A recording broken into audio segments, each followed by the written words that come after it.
নমস্কার। আজকে এই রথের দিনে আমার মায়ের একটি লেখা কবিতা আমি আবৃত্তি করে শোনাচ্ছি। কবিতার নাম রথের মেলায়।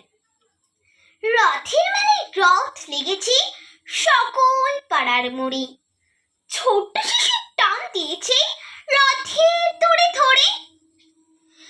ঘরে ঘরে রথ লেগেছে, একতলা দুতলা, কারো আবার রথ সেজেছে 3 তলা 4 তলা।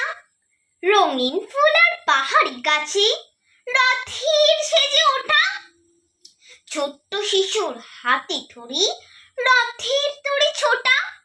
আবার বৃদ্ধ ভিড় করেছে পথের ধারে ধারে, ভিড়ের ভেলায় ভিড় চড়েছে রথের দাঁড়ে দাঁড়ে।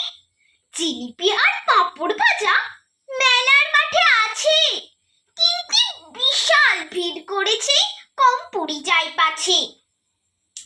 নাগরদোলা, খেলার পুতুল, কত কি যে আছে, ছোট্ট শিশুর ভয় ধরে যায় এত ভিড়ের মাঝে। শখ করে কি মেলায় এসে হারিয়ে যাব নিজে, নাকি আমার রথ হারাবে, করব তখন কি যে। বুকের ভেতর দুরু দুরু, চোখের কোই জল, ঢের দেখেছিস রথের মেলা, এবার ঘরে চল। নমস্কার।